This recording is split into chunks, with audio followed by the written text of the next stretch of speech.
So, welcome, Vincent. Pplive is one of those companies that you hear about quite often as an unusual example of Chinese innovation and of something that is going on in China that is, and also very different from what's going on. Yeah, maybe we'll do a quick survey here. How many of you have heard about Pplive? Or used Pplive in the last month? All right. So can you explain for those who don't know what it is, what it does?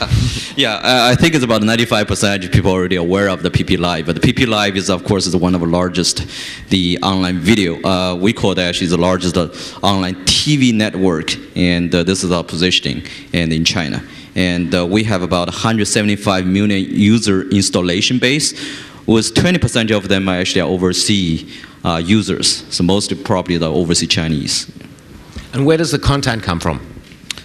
The TV programs, the films, the content? The company actually started about 5 years ago, and we started as a live streaming company, and the company is quite interesting, and it was funded by a very talented and a founder, and he actually was twice Chinese Olympic computer science competition first prize winner twice, and he was a poor student at university at the time. He really wanted to watch the soccer games, the football stuff, and he did not have a TV, so he wrote a program allowing people to watching the live streaming of sports and right on PC, and that program became most popular in 3 months across all university campuses, and then this technology was discovered by SoftBank.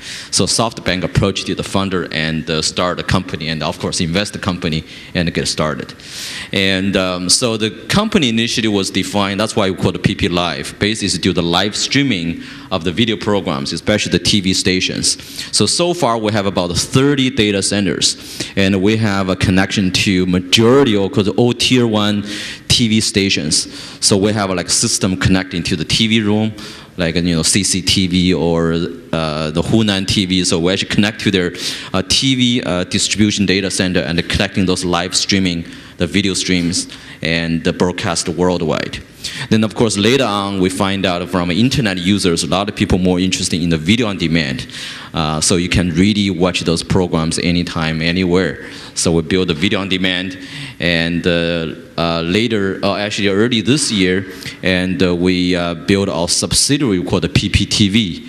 Now it's sort of really moving into the media sector. Now it's called Pptv. It's basically a subsidiary of Pplive. Where does the money come from?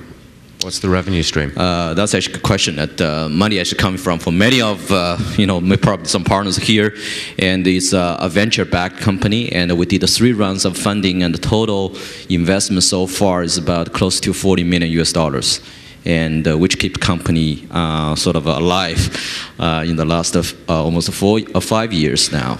Yeah. And what about the revenue model? The revenue model is kind of straightforward. And first, of course, primarily, we're making the money from advertising. Because on the PC area, I think we just interview many audience here. For the PC area, it's very difficult or challenging to do the sort of pay-per-view or service-based, fee-based sort of model. So the current model is still driven by advertising.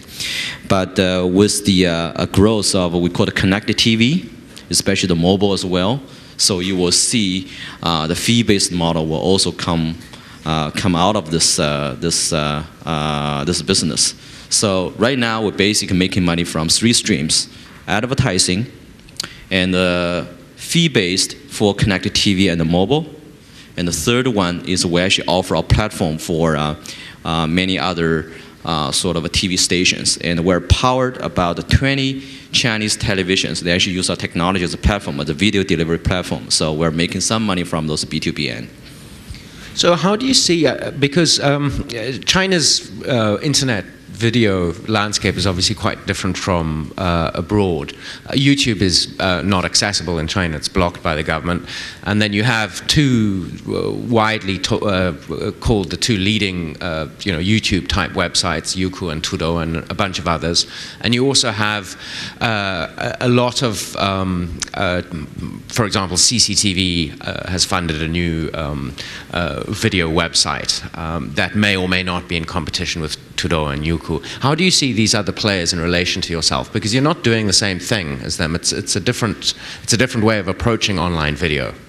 Yeah, that's correct. I think that's good questions, and that's a lot of people really got confused about this whole thing they call the video.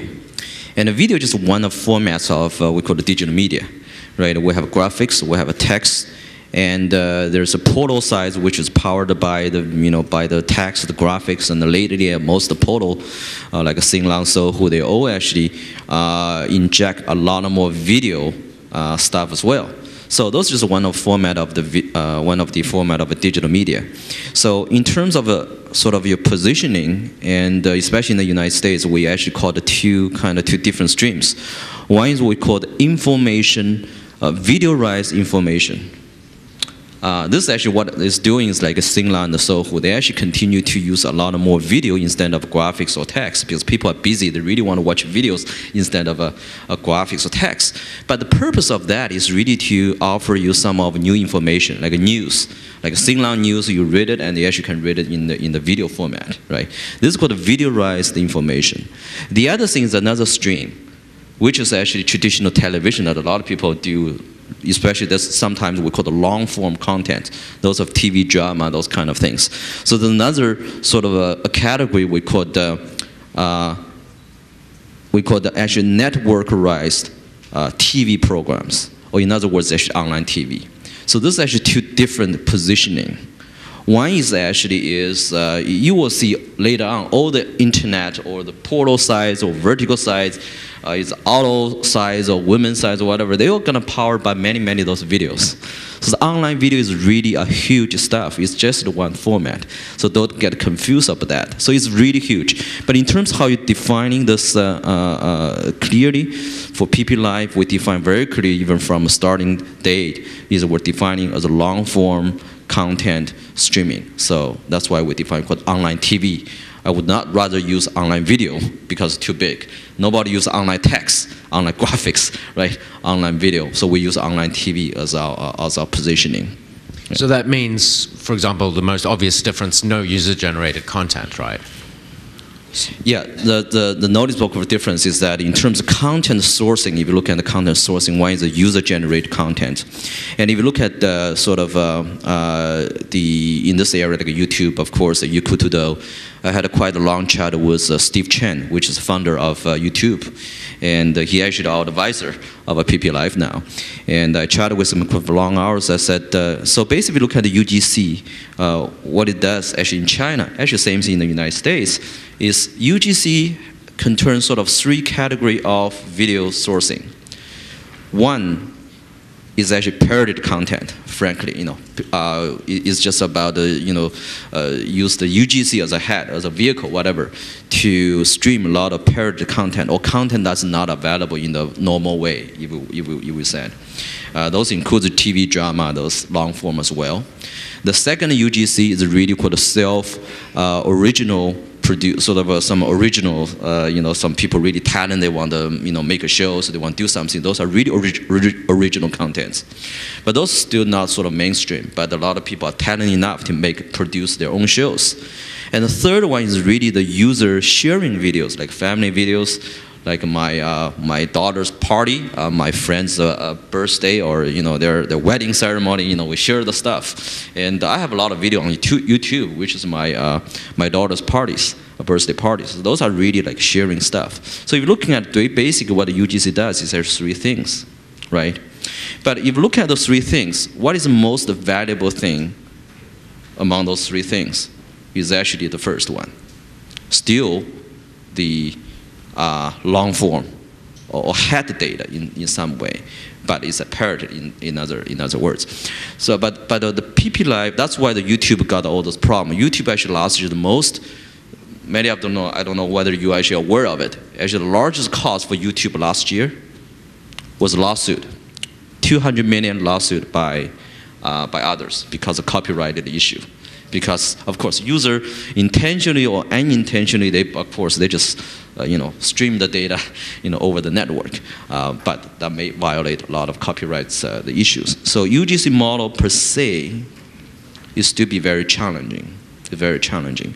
But for Pplive, from the early days, from starting point, we basically do everything by control. That's why we do not use a UGC. We basically stream everything by ourselves. Of course, the problem of our side is we have to spend a lot of money in terms of acquiring those contents. And that's also makes us in some way we have a disadvantage, is that the content that we have, the Pplive, compared to some UGC site, is actually well much less than the UGC sites. In term, even for the long form contents, we're much less. They have more pirated stuff available, basically, is what you're saying. Yeah, it's more. I would a say, wide variety. Yeah, more sort of more ways of collecting data by ways of a UGC. Yeah, than the way that we're doing. Yeah, but because we start with a very clean start, and we'll continue to focus on that. And the market is, of course, is getting much more mature in terms of copyright control, in terms of infringement, in terms of regulation, all those coming up. That actually helps our business much better. Yeah. How many users have you got? We installation base, as mentioned, about 175 million. Yeah. So, and that means one or more time users. That's people who've installed the software and may use it once or a million times. That's right. Yeah. Okay. It's quite interesting. It's there's one thing. There's one number actually. We're still ranked as the #1 site in China in terms of the user daily spending hours. But it will say daily spending hours. So average user spend the time on Pplive is actually 165 minutes. That is nearly 3 hours. That was an incredible number. When I joined the Pplive, I find out, wow, that's incredible. I actually joined the Pplive last year. I did all my due diligence myself and looking at the sector, and I sort of joined the Pplive, of course, as a leader, CEO, and also as a part of investor of the company. And I just found out, wow, if you can get people 3 hours, what is powerful that platform is, there must be some way to monetize it and make money out of it. Yeah. What about government regulation? Because the video space is one of those areas in China where not only is the government quite worried about different types of content, but there are also different parts of the government fighting it out over who should control it. So there are a number of different ministries in China who potentially can control online video. Is that a risk to your business? It's actually to our side where in terms of that, we're actually more competitive advantage compared to some of the sort of UGC sites.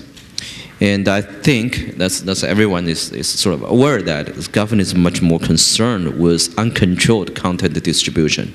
Uncontrolled. So UGC in some way, of course, you open up the door and anyone can upload the videos. Of course, the UGC companies spend a lot of money and the time to really clean out those contents as well in order to follow the rule. But the model itself is risky. Or is vulnerable, I would say. It's not, maybe the vulnerable is the right word. But in our case, every content was sort of censored or distributed by ourselves. It's much more controlled. That's one of the reasons, and we actually got quite good sort of government support. We're probably the only one, the private video company that got investment by the Shanghai government so far. And they feel it's controllable at least. Yeah. Makes sense. Yeah. All right, one last question. Where do you see Pplive in 3 years' time? The 3 years' time, I think, certainly, we're heading into quite interesting and challenging the sector, and it's probably the most I think a rewarding industry in the world of internet revolution. And that's also one of the reasons I sort of joined the Pplive. And as a matter of fact, probably many know, I used to manage the Microsoft online services business at Microsoft, and I was managing the Asian business, including China, Japan, and Korea, before I moved to Pplive. And I feel definitely there's no-brainer. Video is gonna be the next wave of internet revolution, And so we hope that Pplive is part of this way, part of this player, and waving on this this new area. And we'll definitely will see very exciting things coming out. Although it's very challenging, it's risky, but usually you will see, usually the innovation or the great company will come out of those sort of chaotic situation. Vincent, thank you very much. No problem, my pleasure.